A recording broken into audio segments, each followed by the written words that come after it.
Thank you for sticking with us as we try to work through the technical issues. I am pleased this afternoon to get an opportunity to introduce Ariella Lukach. She is Vice President for Strategy and Positioning at Stiletto. Her expertise is in evidence-based research and analysis to identify new markets, validate concepts, and fine-tune value propositions. She specializes in knowledge industries, commercialization, technology transfer, innovation. Please join me in welcoming Ariella. Thank you. Thanks, Allison, and thanks everybody for coming in and sticking through this. So we're just gonna take over and go rogue and just do it on our own. So when I share my screen, bear with me for a sec here. Okay. So can you see my presentation? Yes? I can. Awesome. Okay, so I'll start with a quick introduction for Stiletto, so you understand our background and why it makes sense for us to talk about this. So we are a market research and strategic planning firm. We do specialize in high impact projects for organizations and communities. When we say high impact, we mean anything that really tries to move the needle, make a difference, either by improving something existing, by building something new, or any other creative, cool thing to really drive growth and prosperity. We do work at the intersection of industry, government, and academia to drive economic growth and social prosperity. And much like research and tech parks, which is why we love AURP and parks.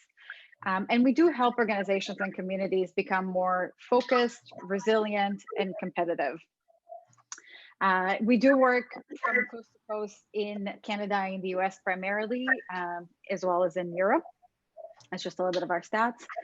I did want to highlight AURP Canada because we do have 27 parks in Canada, including the newest one, Clean Tech Commons at Trent University. And we have managed AURP Canada for about 10 years. And we also believe in really building cohesion and building relationships and networks between stakeholders in the innovation support ecosystem. So these are just a few of our global partners, trade commissioners, other global leaders, accelerators, incubators, industry associations, and collaborators. And again, we really try to bring everybody together to learn best practices to improve everybody. So I'll dive into the topic for today, and I'll start with who should measure social impact and why is it really needed? And so I think recently, especially during COVID, we have really seen that growth that is not inclusive or sustainable really leads to socioeconomic imbalance. And so if you think of COVID in particular, we really have seen disproportionate impact of COVID-19. So you had people of different income levels being affected differently, people of different genders affected differently. We've also seen recently quite a bit of social unrest, as you can see in the Black Lives Movement, the Me Too movement, and we have seen increasing pollution and global warming. And during COVID-19, as an example, some of these things actually balance. So we have seen pollution levels go down or animals go back to where they haven't been before, but at quite a high cost with economies nearly collapsing. And so what we are learning is that we need balance, and specifically organizations and the larger, but from small to large, are required to deliver significantly more value and really have growth that is sustainable, that is equitable, and that is really smart and is thinking of the future. And this demand comes from the public, as you can see in the social movement, also from investors and funders that want to support organizations that create something other than just jobs. They want to see jobs that are, again, diverse and equitable, that there's thought to this. And so what we're learning is that traditional metrics are not enough. So it's not just enough to say we created X number of jobs. You really want to show the quality. And we believe what you can measure is what you can control.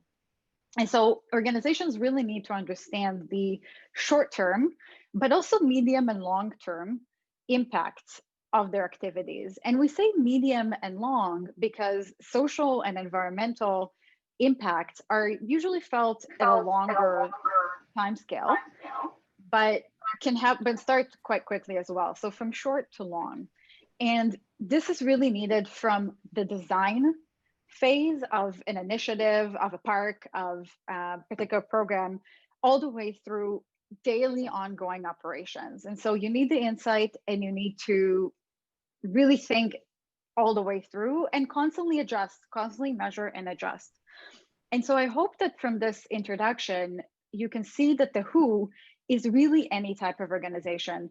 It's companies, post-secondary education institutions, governments, economic development agents, and of course, research and technology parks that are really at the intersection of all of these.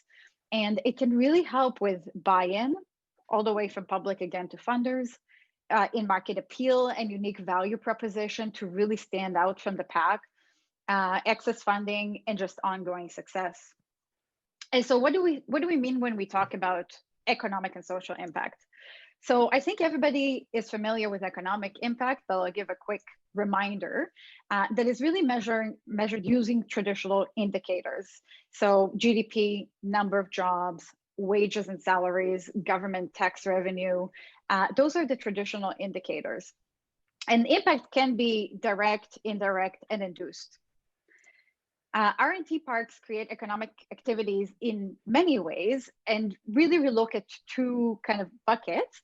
The first is the park itself, so the operations of the park, programming, park employees, and of course the chain that goes with that. And then there's the park tenants and their activities, employees, economic activities. And so there's quite a bit that a park can actually generate in terms of economic impact, but also social. And so what we're doing when we're looking at economic and social impact is we add two layers to the traditional economic impact analysis. The first is forecasting. So quite a few economic impact analyses look back. So what has happened in the past 1, 3, 5 years of the organization's operations. We believe you really need to also look forward and that helps to think of the organization as it is now, but what also can you do to create better impact, economic, social, and environmental. And then of course we add the social and environmental layer. So our model is built on the 17 United Nations Sustainable Development Goals. And if you're not familiar with it, I can share the link and some information on them. But really it's been around for about 5 years, and they're looking into what kind of impact any organization can generate. And so the way that we are thinking about them is you have the 17 steps, and then you're thinking of your short-term, medium-term, and long-term drivers. So when we say drivers, we're talking about what are you doing to make a change? And then we are thinking, what change can that make? And then in the longer term, will the same actions have an impact, or do we need to adjust? Do we need to introduce new programming or retrofit buildings? Or do we want to create more jobs locally, and how can we support in doing that? Then we're thinking, what are the quantifiable outcomes of these activities, as I just mentioned? So what are the CO2 emissions? What are the number of jobs and the quality of jobs? And then we're actually putting those into quantifiable metrics and the relevant SDGs that go with these metrics. So again, you start with the drivers, what change you want to make. Then you think, okay, what are the outcomes that can come from that? And then you're adding the layer of impact. So what is the impact that comes out from these outcomes? And so we have different ways of looking at it. This is an example model of really thinking of the short term, the medium term, and long term. And so in the short term, you're thinking of local, around your park and in your community. And you're really thinking of the community and citizen quality of life. And so good health and well-being, quality education, your relationship with your academic institution is important there, gender equality, decent work and economic growth, really supporting industry in your area, in responsible consumption and production. Those are really micro level indicators. Then we have the medium term, national, and really building resilient communities. And can you replicate even your models and share learnings through your impact analysis in other ways, in other communities, and meso level indicators, such as sustainable cities and communities, reduced inequalities, affordable and clean energy. And then in the long term, can all of the changes that come out of your park, other parks, other similar organizations, can we really build technologies, workforce, mindsets really of sustainable social change in the long term that can really be in many communities? So just a few example impacts. Sorry about that. We have, if you look at good health and well-being, so you're thinking of improving the health in local community. So as an example, if people commute less, you have impacts coming out of there. Quality education, decent work and economic growth. So you didn't just create jobs, but is the work satisfaction, are the levels high? Are you helping in introducing people that are currently in poverty or low income into the workforce and into jobs that are created at the park? So there's really, is there an impact in addition to the traditional metrics? And I'll just show an example cascade just to help make it hopefully even clearer of how we can think of how impact is generated. So if new and better jobs are created, that's because park tenants create these jobs. Then maybe more local graduates from the affiliated university are hired there. So the fact that there are better jobs and it's relevant to their education because the park has a good relationship with the academic institution and your sectors actually match the sector strengths of the university. That means that less people now commute elsewhere for work. So they graduate, they work at the park, there's less commute, which means that there are hours of commute time reduced and kilometers driven reduced. And that actually has quite a few impacts associated with that. So CO2 emissions are reduced, there's more volunteer time available, there's more income available because people pay less for costs of driving. So there's actually quite a few impacts that we can see even from this one example. And so if you think specifically about how R&T parks can make an impact, as I mentioned, there's the park operations and there are the tenants themselves. So I just wanted to give a couple of case examples. So this is an example from the Mars Discovery District in Toronto that are one of the sponsors of AURP. And they talk about creating impact by supporting ventures that have social mandates. So the companies in the park or their investment arm actually support ventures that have a social mandate. They also have community programs and initiatives. Like many parks, there is community outreach in addition to just working with the companies that are tenanted or invested in. And then similar to economic impact, there's actually 3 layers of impact. So direct training, active participation by companies, by community in community programs. Then there's indirect through group participation, entrepreneurship training, speaking engagement. So really going tentacles into the community. And then induced, if you think of, let's say, companies or ventures with social mandates, who do they touch? And that's actually, if you look at their data, 70% of their ventures support having a mandate to solve a social challenge. And they touch lives. And if you think of their impact, they actually talk about Mars had 17.3 million positive touch points. So the number of lives touched by ventures, by tenants, by initiatives at the park, and social capital advisory service that have mobilized 105 million for public good. And so the different layers and the different length and distance from the park that we can measure the impact. I do want to talk about the impact of COVID-19. It is very relevant. As we said, people are realizing that you really need to build back better. And so COVID-19 really has changed the economic landscape from local all the way to international landscape. And this with this rapidly changing situation, industries and organizations really face challenges, but different challenges. So we actually have a couple of diagrams that hopefully have a look at this. So this is really the impact on industries. And some have suffered. If you think of traditional retail, tourism and leisure, they really took a hit. At the same time, some industries are actually prospering. So as Steve Case had mentioned, e-commerce, so digital retail, medical supply and services, of course, food processing and retail. And so different industries had felt the different impact of COVID-19. The good news is that if you look at the opportunity and bouncing back from this, most industries actually have a good chance of recovering, if not immediately, at least in the short term. So within reopening to the first 12 months, and actually have an opportunity to grow quite a bit. So this is based on analysis of many reports we have seen, interviews with companies and industry leaders, and we're really seeing that there is opportunity. And the most opportunity are in those who will actually build back better, who will actually examine what can they do to actually improve their operation and to become more sustainable, more smart, and what do they need to introduce either to tweak existing or to introduce new to their organization, to their industry, to really have an impact.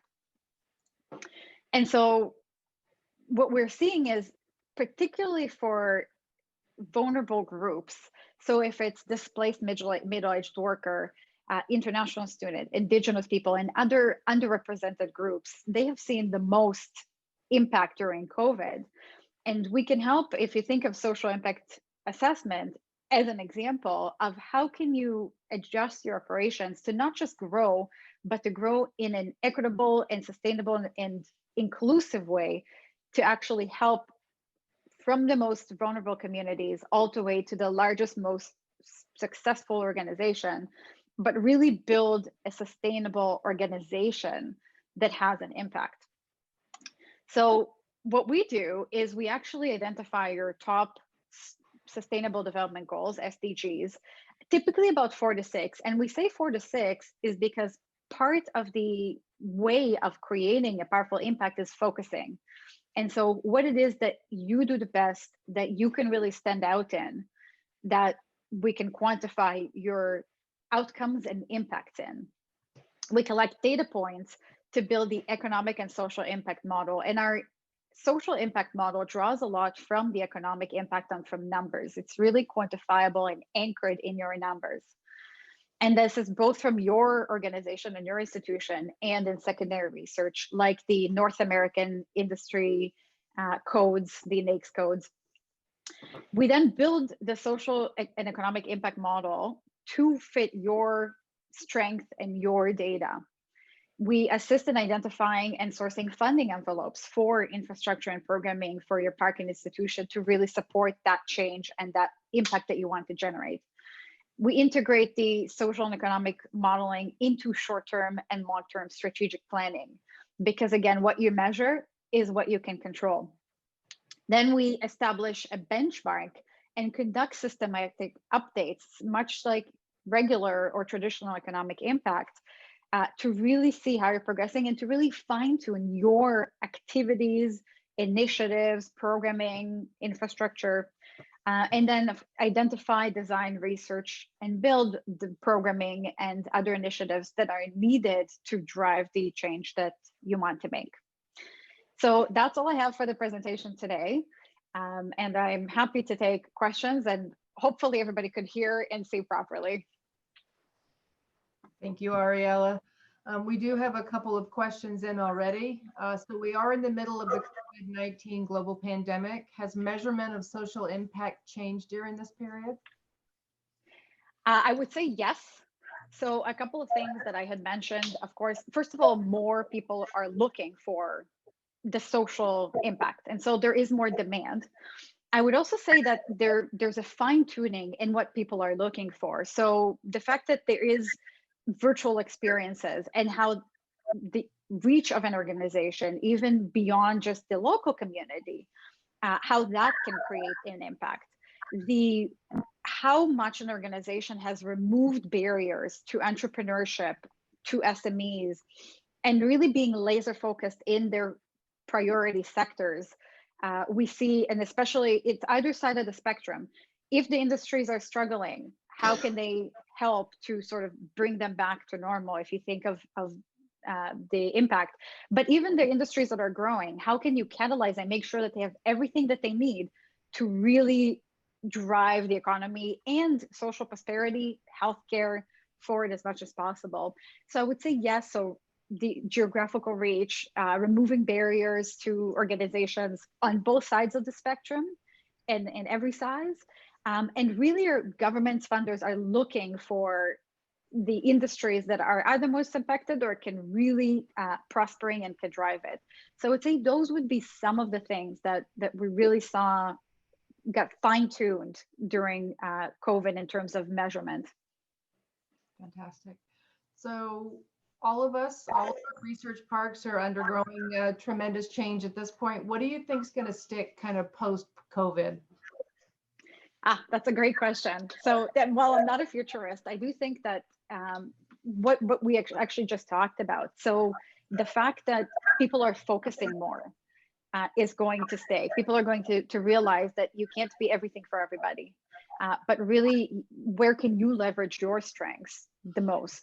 I do think that the virtual nature and the fact that there is going to be a larger reach means that the social, intellectual, and economic capital that you can create is going to change a little bit. And so you'll be able to have better connections outside of just the local community.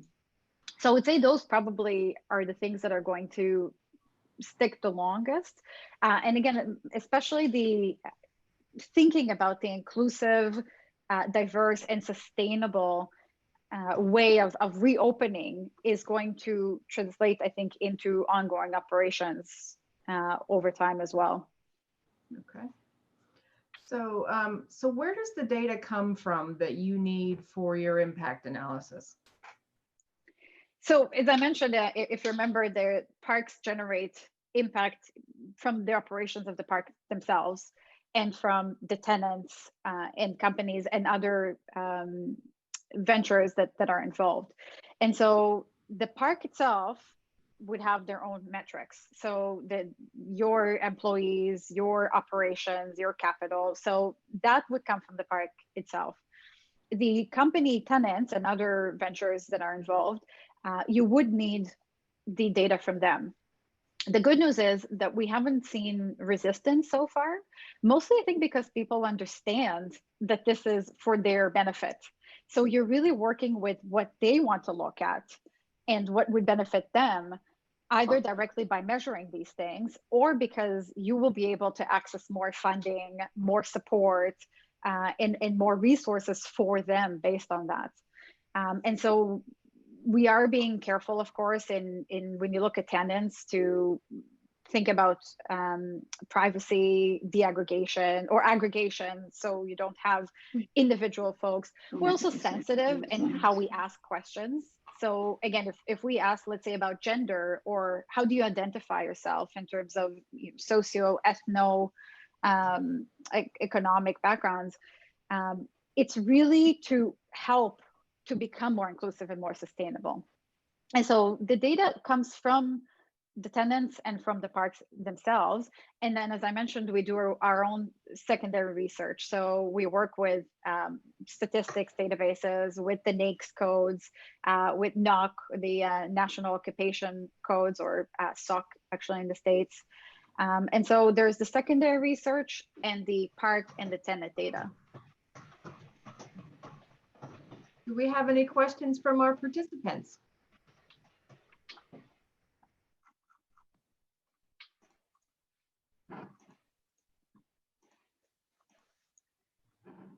Well, either everyone is talking on mute. I've got one, if I can. So the social impact, I get it, I love it. I think it's a great component to help flesh out the overall impact of parks on their communities, on their regions. But I wonder if I wonder two things. One, how you go about getting information about the social impact relative to the community. So, what's your benchmark reference point? Where is that information coming from? You mentioned a couple of databases, but I guess what I'm trying to get at is it, can you go as small as a community, or is it more regional or statewide? And then the second question I have is, what's the community reaction been to so far to this information being created? Are you seeing a positive response from local community organizations like, I don't know, I'll just pick a few, like chambers of commerce or economic development authorities or universities? Are they viewing this information as important and useful to them? Thanks, Austin. Yeah, so to start with the first one, the answer is yes. So you can actually look at community level. It doesn't have to be a county or state, especially if you look at census data or NAICS data. You actually can get information down to the census tract, right, or the CMA. So we can actually build a picture of a local community, so of the industry makeup.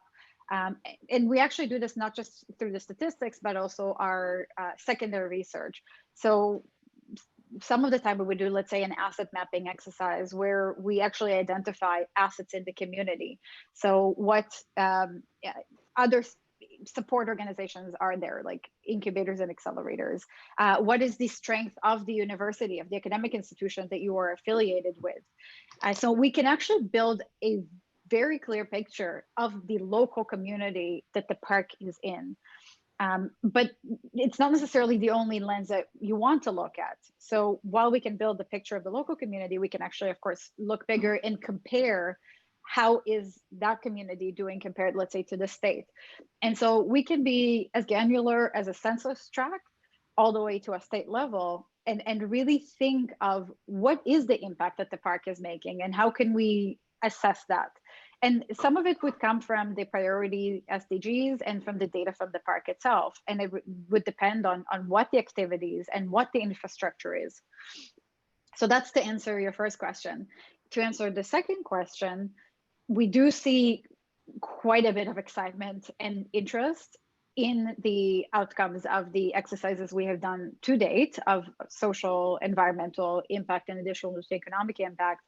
I think because, again, more and more people are realizing that this layer is needed, that you don't just need the number of jobs. And as an example, quite a few of the industries that are prospering are going to see less jobs.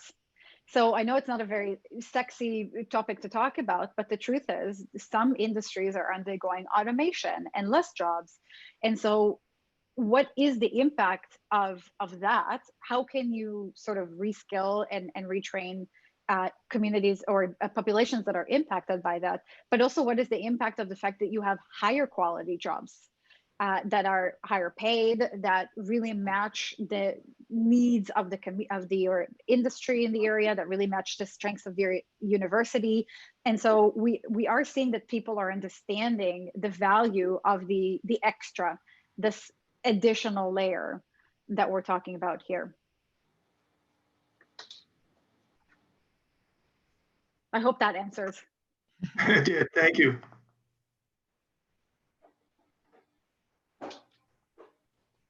Have we got any more questions? Well, and if not now, then I'm around, and feel free to find me, and I'm always happy to talk about this.